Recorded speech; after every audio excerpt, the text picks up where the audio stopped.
જામનગર ખાતે ભાજપના પૂનમ માડમ 2 લાખ કરતા વધુ લીડથી જીતી રહ્યા છે. જામનગર ખાતે ભાજપના પૂનમબેન માડમ 2,24,000 ઉપર મતોથી લીડથી આગળ રહેતા તેમની જીત નક્કી માનવામાં આવી રહી છે.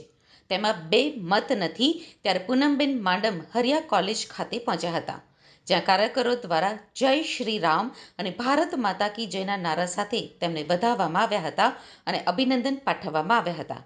તો બીજી તરફ પૂનમબેન દ્વારા જીતનો શ્રેય કાર્યકર્તાઓ અને પ્રજાને આપતા તેમનો આભાર વ્યક્ત કર્યો હતો.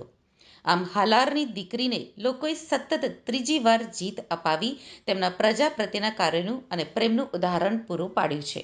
એટલે કે જામનગર સંસદીય ક્ષેત્રના સર્વે નાગરિકોને અને પાર્ટીના સર્વે કાર્યકર્તાઓ જેમને રાત દિવસ એક કરી અને જે ભારતીય જનતા પાર્ટીના સમર્થકો છે એમને પણ જેમને રાત દિવસ એક કરી અને ખૂબ જ કપરી પરિસ્થિતિ, ખૂબ જ ચેલેન્જિંગ પરિસ્થિતિમાં જેમને આ પરિણામ શક્ય કર્યું છે એમને સાચા અર્થમાં આ જીતનો શ્રેય આપીશ અને હૃદયપૂર્વક આ તમામ એ નાગરિકો હોય કે કાર્યકર્તાઓ હોય, સમર્થકો હોય એમને વંદન કરી અને એમનો હૃદયપૂર્વક આભાર વ્યક્ત કરીશ કે તમારા લીધે આ જીત શક્ય થઈ છે.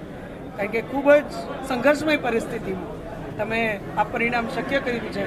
સમગ્ર સંસદીય ક્ષેત્રની ફરીથી એક વખત મોદી સાહેબના નેતૃત્વમાં જે નોંધ તમે અત્યારે દિલ્હી સુધી કરાવી છે એ બદલ આપ સૌને વંદન કરી આપનો આભાર વ્યક્ત કરું છું.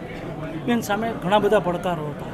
આ તમામ પડકારો વચ્ચે પણ આપને અત્યાર સુધીમાં જે ગણતરી થઈ છે તે પ્રમાણે 2.5 લાખથી વધુની લીડ મળી ચૂકી છે. શું કહેશો? મેં પહેલાં કીધું એમ નાગરિકો, કાર્યકર્તાઓ, સમર્થકોની મહેનતનું પરિણામ છે, એમના વિશ્વાસનું પરિણામ છે.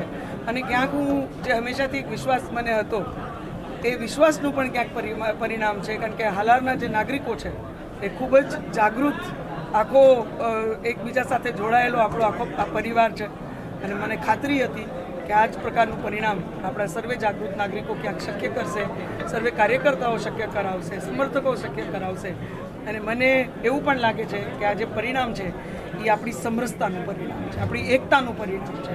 આપણે સૌ શાંતિ, સુરક્ષા અને એકતાને પ્રાધાન્ય આપીએ છીએ, વિકાસને પ્રાધાન્ય આપીએ છીએ, પ્રગતિને પ્રાધાન્ય આપીએ છીએ, એનું પરિણામ છે. ક્યાંક આપણે સકારાત્મક રીતે એકબીજા સાથે મજબૂતીથી જોડાયેલા છીએ એનું પરિણામ છે. ત્યારે હું હૃદયપૂર્વક સર્વે નાગરિકોને ફરીથી એક વખત વંદન કરું છું.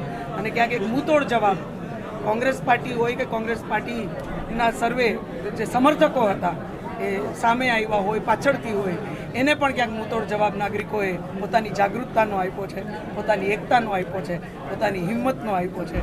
અને મને લાગે છે કે આ જીત માત્ર પાર્ટીની નહીં, માત્ર મારી નહીં, કોઈ કાર્યકર્તાઓની ખાલી નહીં, પણ સમગ્ર હાલારની જીત છે.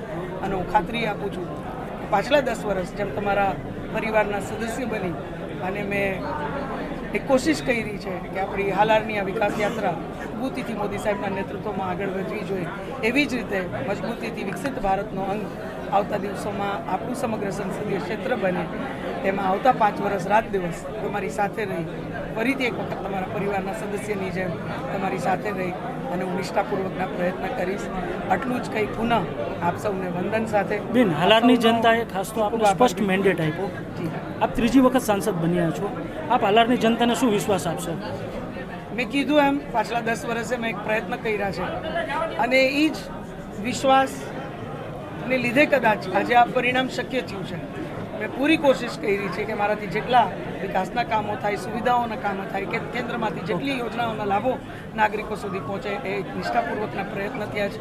ઇન્ફ્રાસ્ટ્રક્ચર આખું ઓવરઓલ આપણા ક્ષેત્રમાં થયું છે. ત્યારે મોદી સાહેબનો જે વિકસિત ભારતનો સંકલ્પ છે એમાં આવતા દિવસોમાં આપણું સમગ્ર હાલાત એટલે કે જામનગર, દ્વારકા સંસદીય ક્ષેત્ર મજબૂતીથી જોડાય અને પાછલા 10 વર્ષમાં થયા એનાથી પણ વધુ કામો આવતા 5 વર્ષમાં થાય એ પ્રકારના મારા નિષ્ઠાપૂર્વકના પ્રયત્ન હશે. સૌથી પહેલું પ્રાધાન્ય મારું જો આ સમગ્ર ક્ષેત્રમાં કોઈ હશે તો એ હશે આપણી સમરસતા, આપણી એકતા અને આપણી સુરક્ષા. કારણ કે હું માનું છું પ્રગતિના કોઈ મજબૂત પાયાઓ હોય તો આ 3 વસ્તુઓ છે. અને એનું જ પરિણામ ક્યાંક નાગરિકોએ જ્યારે આપ્યું હોય ત્યારે એને પણ હું હંમેશા પ્રાધાન્ય આપીશ. ફરીથી આપ સૌને વંદન સાથે આપ સૌને હૃદયપૂર્વક